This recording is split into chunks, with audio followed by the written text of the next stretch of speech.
His career has been extraordinary. Xabi Alonso! He's achieved great things as a player and as a coach.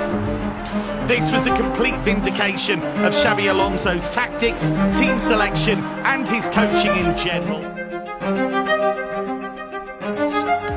That's one of his strengths. I mean, he's very communicative and very down-to-earth kind of guy. I mean,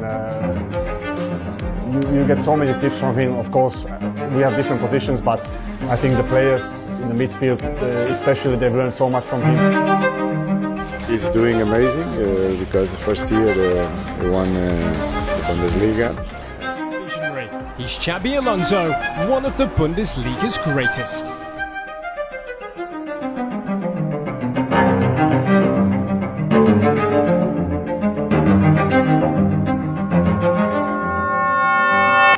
Tidak banyak pemain yang berani langsung terjun ke dunia kepelatihan selepas gantung sepatu. Banyak yang memilih jadi duta besar klub atau menjadi komentator televisi alias pandit. Seperti halnya Rio Ferdinand, Jamie Carragher hingga Michael Owen.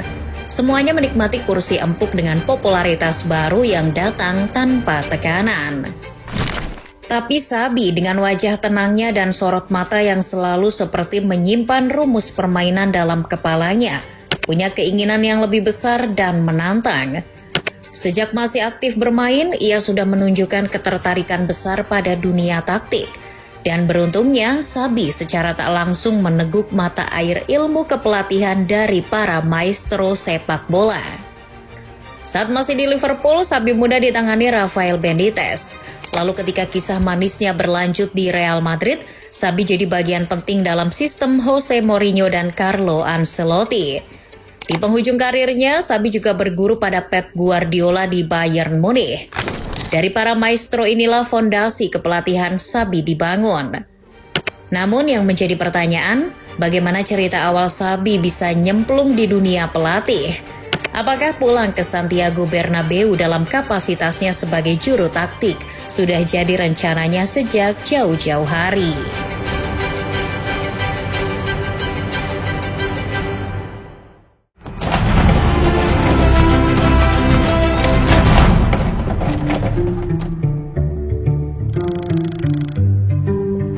Kembalinya Xabi Alonso ke Santiago Bernabeu bukan kabar yang mengejutkan. Sang legenda hidup Real Madrid itu memang sudah cukup santer diberitakan bakal menukangi Kylian Mbappe dan kawan-kawan. Namun, Xabi agaknya tak menyangka kalau karirnya bisa secepat ini. Apalagi kiprah Xabi sebagai juru taktik baru seumur jagung. Usai gantung sepatu pada 2017 dan sejenak beristirahat dengan berkumpul bersama keluarganya, setahun kemudian Xabi langsung tancap gas mengambil lisensi kepelatihan UEFA. Banyak yang belum tahu di kursus kepelatihan itu Xabi satu angkatan dengan para legenda sepak bola lainnya seperti Raul Gonzalez dan Xavi Hernandez, juga Victor Valdez dan lainnya. Seorang Xabi pun tak main-main dalam belajar. Tekadnya untuk nyemplung di dunia kepelatihan sebulat bola. Xabi menggeluti dunia taktik bukan sekedar formalitas. Ketika masih banyak mantan pemain yang mengantongi ijazah kepelatihan tapi tak mempraktekannya, Xabi langsung masuk ke Real Madrid bermodal ijazah itu.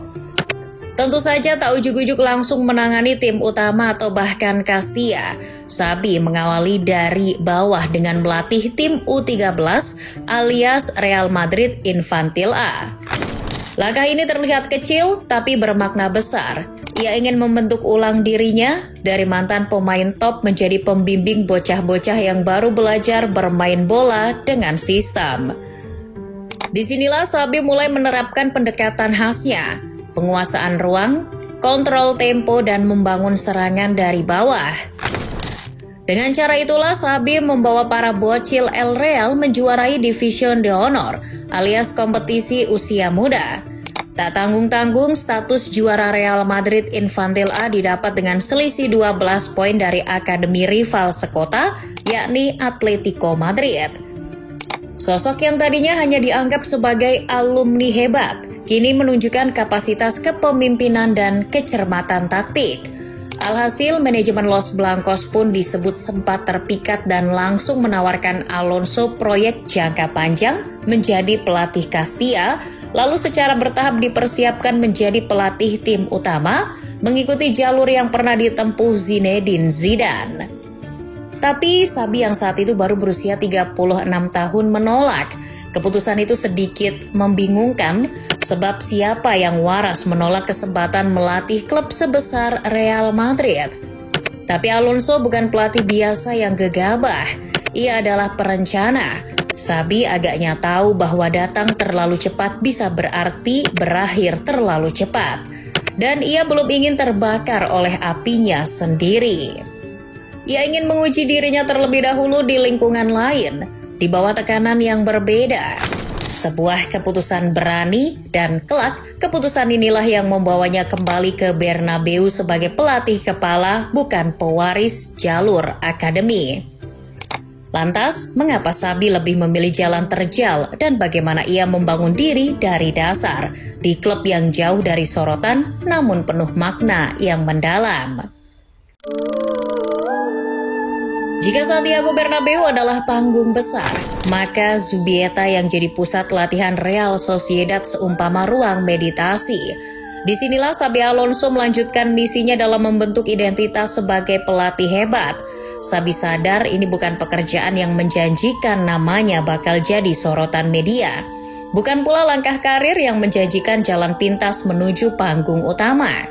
Tapi di Zubieta yang dikelilingi pegunungan Basque yang sunyi, Xabi mulai membangun fondasi kepercayaannya sendiri. Ia tahu bahwa setiap pelatih hebat selalu lahir di tempat yang tenang, jauh dari mikrofon dan tribun penuh tekanan. Disinilah, dalam keheningan, ia menyusun tesis sepak bolanya. Ketika ia menerima tawaran untuk melatih Real Sociedad B atau biasa disebut Sanse pada tahun 2019, banyak yang mengerenyitkan dahi. Ini hanyalah tim cadangan. Apa yang bisa dibuktikan di sini? Tapi bagi Xabi, keputusan itu bukan soal kasta. Ini adalah rumah masa kecilnya, tempat ia tumbuh mengenal sepak bola dan bahkan tempat ayahnya Perico Alonso dikenal sebagai legenda. Tak berlebihan rasanya kalau menyebut pilihan Xabi ini pun hanya romantis, tapi juga perkara ideologis. Bagi Xabi, melatih Real Sociedad B jadi semacam jalan melengkapi misi yang belum selesai. Pasalnya, Xabi pernah menyesal dan kecewa lantaran gagal membawa klub yang terletak di kota San Sebastian ini menjuarai La Liga musim 2002-2003. Meskipun kesempatan kedua yang datang cuma melatih tim cadangan, tapi paling tidak Xabi ingin membantu pemain-pemain muda promosi ke tim senior Real Sociedad. Selain itu, ia juga ingin mengangkat Sociedad B berkompetisi di kasta yang lebih terhormat, bukan di Segunda B Federación alias tier ketiga. Namun segala sesuatunya tak bisa instan. Musim perdana Xabi berjalan naik turun, timnya menunjukkan momen-momen cemerlang, terutama dalam cara mereka membangun permainan dari bawah, menjaga penguasaan bola dan mengendalikan tempo. Tapi di sisi lain, hasil di papan klasemen tidak selalu seindah estetika permainan mereka. Untuk ukuran klub yang bermain di kasta ketiga, pendekatan Xabi boleh jadi terlalu teoritis serta rumit. Xabi terlalu fokus pada sistem dan prinsip-prinsip estetika permainan sehingga kehilangan insting pragmatis yang dibutuhkan dalam kompetisi level senior. Namun Xabi konsisten dengan gaya main yang ia terapkan, penguasaan ruang, mengutamakan build-up, kontrol permainan serta struktur posisi yang ketat. Secara prestasi, Xabi sendiri merasa kecewa. Ia gagal membawa Sanse menjadi penantang serius di divisi ketiga. Tapi, seperti filsuf yang tak menilai kebenaran dari popularitas, ia terus menanamkan prinsip-prinsip taktiknya.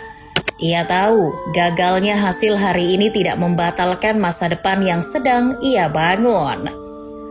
Di tahun keduanya alias musim 2020-2021, Xabi berhasil membawa Sociedad B promosi ke Segunda División alias kasta kedua. Sebuah pencapaian yang signifikan mengingat Real Sociedad B baru kembali ke divisi tersebut untuk pertama kalinya sejak 1961-62. bukan dengan cara pragmatis, tapi tetap setia pada identitas. Xabi membuktikan bahwa keindahan bisa menang, bahwa sistem jika dijaga bisa jadi kekuatan. Tapi bahkan dalam keberhasilan itu pun ia tetap rendah hati. Tak ada perayaan besar karena baginya ini baru permulaan. Sikap rendah hati Xabi itu tepat karena pada musim berikutnya anak asuh Xabi mengalami kesulitan dan akhirnya terdegradasi kembali. Meski begitu, di luar pasang surut hasil, harus diakui Xabi membawa sesuatu yang berbeda di Real Sociedad B. Ia tak sekedar mengejar kemenangan, tapi membentuk pola pikir bermain. Xabi tidak sekedar melatih untuk menang, ia sedang membangun pola pikir. Dan dalam jangka panjang, pola pikir inilah yang akan menjadi fondasi bagi Real Sociedad B di masa depan. Dan kadang, dalam sepak bola, fondasi yang tak terlihat itulah yang paling tahan lama. Xabi tahu Sociedad B bukan tempat untuk mencetak trofi, tapi tempat menempa ide. Namun pertanyaannya, apakah ide-ide ini bisa hidup di level tertinggi? Dan adakah tempat bagi Xabi untuk membuktikan bahwa ia memang jago mengolah sebuah kesebelasan? Gaya permainan dan filosofi yang Xabi bangun terbukti menarik perhatian banyak klub Eropa. Ia dinilai bukan sekedar pelatih muda penuh teori, tetapi pelatih yang telah membuktikan dirinya mampu menghidupkan ide dalam realitas pertandingan. Salah satu klub yang mengamati dengan serius adalah Bayer Leverkusen. Maka ketika tawaran datang dari Leverkusen pada Oktober 2022, Alonso tidak menolaknya. Ia tahu kalau ini adalah waktu yang tepat untuk menguji idealismenya di panggung yang lebih brutal. Apalagi saat itu Leverkusen sedang karam di papan bawah Bundesliga. Moral tim nyaris runtuh dan arah permainan kabur seperti kapal kehilangan nahkoda. Leverkusen yang lelah dengan kegagalan tengah mencari bukan hanya penyelamat, tapi sosok arsitek yang bisa mengembalikan marwah mereka. Meski Xabi datang dengan kepercayaan diri penuh, tapi ia tak mau langsung sesumbar. Dalam konferensi pers perdananya, Xabi tidak banyak bicara soal klasemen atau target cepat. Ia berbicara tentang keinginan menyajikan sepak bola yang indah. I believe that everything needs some time, and even to build a good team, there is always a process. Namun Xabi dengan cepat membuktikan kalau ia bukan sugar daddy yang doyan gombal. Di laga debut melawan Schalke, pasukan Leverkusen menang telak dengan 4 gol tanpa balas. Lewat kemenangan dengan cara indah itu, Xabi memberi sinyal bahwa sepak bola yang ia bawa bukan teori besar belaka. Musim perdana Xabi di Bay Arena dipenuhi dengan eksperimen yang terus berkembang. Singkat cerita, Leverkusen merangkak dari zona degradasi ke posisi ke-6 di akhir musim, mengamankan tiket Liga Eropa. Tapi lebih dari sekedar hasil gemilang, publik mulai melihat sesuatu yang lebih dalam dari tim ini. Sebuah permainan dengan disiplin antar ruang, pergerakan presisi dan mentalitas yang dibangun. Ini bukan hanya tentang sepak bola menyerang, tapi Xabi menanamkan mentalitas pemenang. Lalu datang musim 2023-2024, sesuatu yang lebih tak terduga lagi terjadi. Bagaimana tidak, Leverkusen yang baru bangkit dari jurang degradasi bisa melejit. Mereka menang dengan cara yang tidak biasa. Dominasi bola, transisi tanpa terburu-buru, dan pressing yang rapi. Pemain-pemain yang dulu dianggap mediocre tiba-tiba tumbuh menjadi versi terbaik dari diri mereka. Florian Wirtz menjelma menjadi wonderkid yang dikendalikan waktu. Granit Xhaka seperti menemukan jantung baru setelah meninggalkan Arsenal. Bahkan bek sayap seperti Jeremy Frimpong dan Alejandro Grimaldo tampil melebihi ekspektasi siapapun.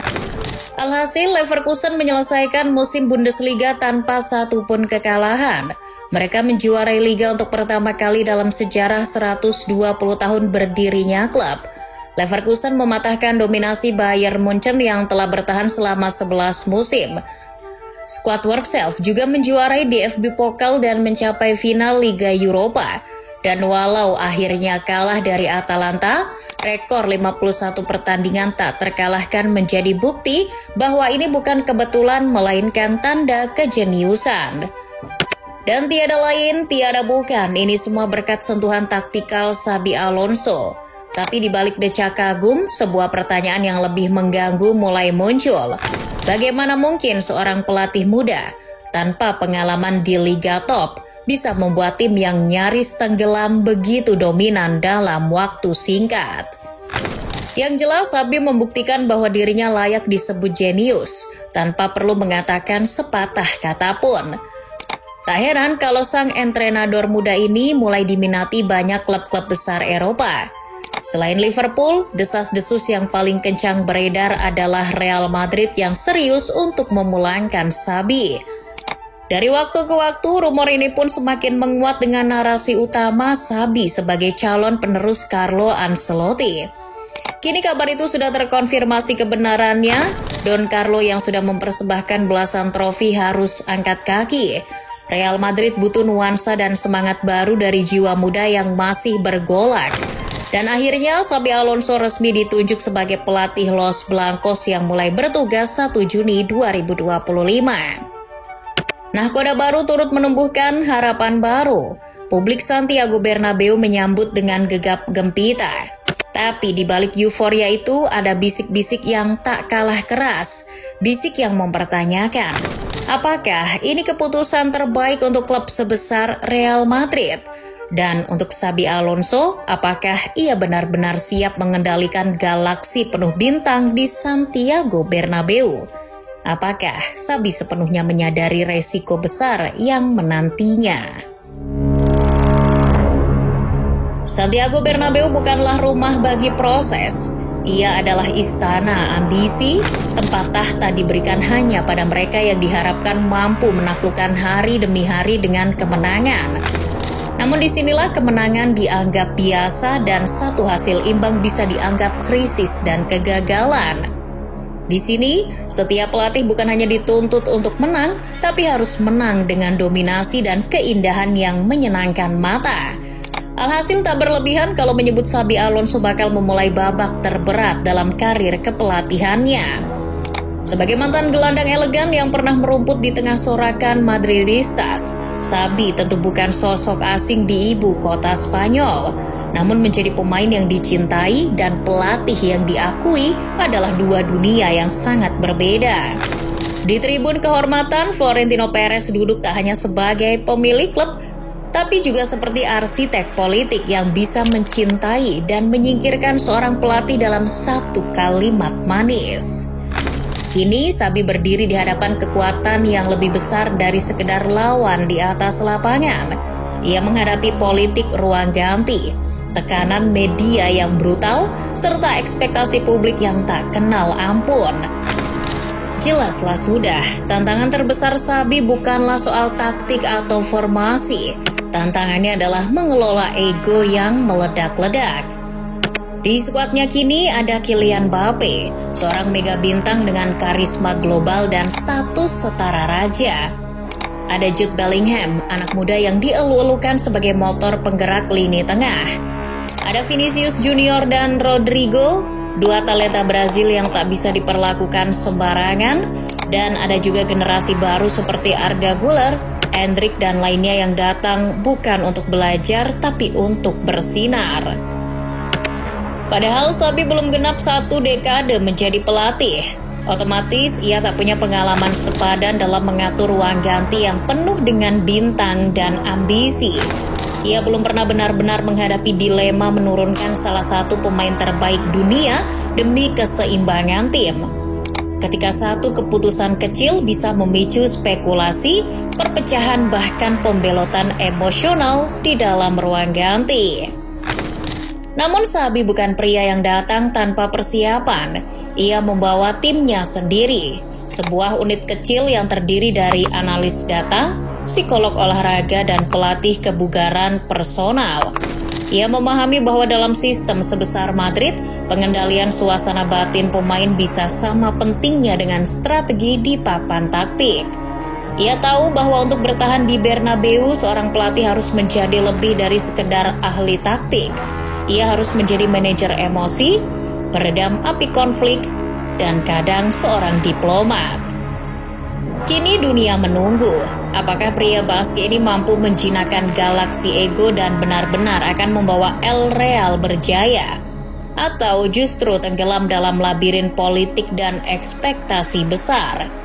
Satu hal lagi yang membuat tugas Xabi semakin berat, ia harus bisa melepaskan diri dari bayang-bayang besar bernama Zinedine Zidane. Lantas, apakah Xabi bisa keluar dari semua hal yang terasa sangat menakutkan itu? Bayang-bayang Zidane bukan sekedar kenangan romantik belaka, ia adalah standar super tinggi. Ia adalah patokan yang diam-diam selalu menjadi cermin bagi setiap pelatih baru yang datang. Dan bagi Xabi Alonso, kesamaan kisah membuat perbandingan itu nyaris tak terelakkan. Keduanya datang dari kasta tertinggi dunia sepak bola sebagai pemain. Keduanya pernah menjadi sosok penting di lini tengah lapangan Bernabeu. Dan seperti Zidane, Xabi juga meniti karir kepelatihan dari bawah. Tapi kesuksesan Zizou sejak dari Real Madrid Castilla dan berlanjut ke tim senior harus diakui lebih mengagumkan dari seorang Xabi. Bayangkan, dalam 3 musim pertama sebagai pelatih utama, ia memenangkan 3 Liga Champions berturut-turut. Sebuah prestasi yang belum pernah diulang dalam era modern. Zidane tampak dingin dan tak banyak bicara, tapi keputusan-keputusannya bersuara lebih nyaring. Pria yang menanduk dada Marco Materazzi ini menjinakkan Cristiano Ronaldo dan menjadikan Luka Modric sebagai jantung tim. Ia memimpin dengan ketenangan dan aura alami seolah tak pernah merasa terancam oleh api yang mengelilinginya. Bagi Xabi, menandingi pencapaian itu adalah beban. Ia tidak bisa sekedar sukses. Ia harus lebih baik dari Zidane, setidaknya di mata sebagian fans dan media. Jika gagal, ia akan dianggap gagal sebagai korban dari proyek mencari Zidane berikutnya. Jika sukses, orang mungkin akan tetap bilang Zizou pernah melakukannya lebih dulu. Namun disinilah jalan berat itu harus dijawab. Setidaknya Xabi harus mulai dengan memutuskan kalau dirinya berbeda. Ia tidak bisa menjadi bayang-bayang siapapun, bahkan Zidane. Ia harus membangun narasinya sendiri. Meski Xabi tidak punya Cristiano Ronaldo, Sergio Ramos atau Marcelo, justru dari situlah kisahnya bisa jadi lebih istimewa. Ia punya generasi baru yang bakal dibawanya melesat ke panggung tertinggi. Jika mampu membawa Real Madrid kembali menguasai Eropa bersama generasi baru, maka Xabi akan menulis cerita yang berbeda, bukan mengulang kisah lama. Dan sebelum imaji manis itu terpenuhi, sebelum benar-benar bisa melepaskan diri dari bayang-bayang Zidane, dalam waktu dekat Xabi punya pekerjaan rumah yang tak kalah penting. Mula-mula Xabi wajib mengembalikan marwah El Real sekaligus menghapus akhir kisah pahit Carlo Ancelotti yang gagal besar membawa Real Madrid tampil memuaskan di semua kompetisi. Hal ini pun menimbulkan satu pertanyaan baru lainnya. Langkah seperti apa yang sebaiknya diambil oleh Xabi Alonso? Musim baru belum dimulai, tapi bara sudah menyala. Bara ekspektasi, keraguan, dan ambisi. Di atas pundak Xabi Alonso kini bertumpu bukan hanya harapan para Madridistas, tapi juga warisan sejarah yang tak pernah mengenal kata cukup. Seperti yang sudah sering disebut, Real Madrid bukan klub yang sekedar menginginkan kemenangan. Mereka menginginkan supremasi. Dari Valdebebas hingga ruang VIP Bernabeu, dari meja-meja rapat manajemen hingga ruang ganti para bintang, semuanya penuh gema masa lalu. Real Madrid tidak diciptakan untuk menunggu, tapi menjemput sejarah baru. Xabi Alonso tahu betul bahwa kegagalan musim lalu bukan hanya soal statistik atau taktik, tapi soal identitas yang tercoreng. Don Carlo dengan segala reputasinya dan jumlah trofi yang sejujurnya sangat banyak, sayangnya harus terdepak dalam kondisi tangan hampa. Tak seperti Zidane yang memilih mengundurkan diri tanpa harus mencoreng warisan besarnya. Sementara Ancelotti musim ini, La Liga direbut Barcelona, Copa del Rey terlepas, dan di Liga Champions gagal remontada dari Arsenal. Untuk klub seperti Real Madrid, itu bukan hanya kegagalan tetapi penghinaan. Tugas Xabi membersihkan noda itu dengan keputusan-keputusan tegas dan langkah strategis. Bukan sekedar rotasi pemain atau taktik menyerang, tapi pemulihan aura pemenang. Ia harus menjadikan ruang ganti bukan sekedar tempat berkumpul bintang, tapi laboratorium mentalitas juara. Ia harus tahu kapan berbicara dan kapan diam, kapan merangkul dan kapan melepaskan, kapan memberi kepercayaan dan kapan mencabutnya tanpa ragu. Karena sebelum ini, Don Carlo beberapa kali dianggap kurang tegas ke pemain. Membangun kembali Real Madrid bukan hanya soal taktik tetapi kepemimpinan. Dan di titik inilah semua yang pernah Xabi pelajari sebagai pemain, dari Rafael Benitez hingga Jose Mourinho, dari Pep Guardiola hingga Ancelotti sendiri, bahkan juga dari Luis Aragonés dan Vicente Del Bosque, akan diuji dalam satu panggung besar yang tak memberinya ampun. Dengan segala ramuan pengalaman dari para maestro taktik tersebut, akan seperti apakah masa depan Xabi di Santiago Bernabeu? Setiap pelatih yang pernah mempertaruhkan reputasinya di Real Madrid punya kesempatan yang sama untuk menuliskan bagaimana diri mereka ingin dikenang. Apakah akan menjadi legenda yang terpahat dalam tembok sejarah atau sekedar catatan kaki yang perlahan menghilang dari ingatan? Di klub sebesar Real Madrid, tidak ada ruang untuk setengah hati, tidak ada toleransi untuk keraguan, hanya ada dua jalan, abadi atau dilupakan. Dan kini Xabi Alonso berdiri tepat di persimpangan itu.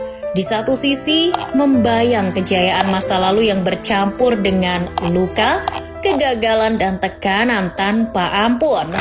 Di sisi lain, terbentang jalan menuju masa depan yang belum pasti, jalan yang tidak menjanjikan apapun, kecuali kesempatan untuk menciptakan takdirnya sendiri.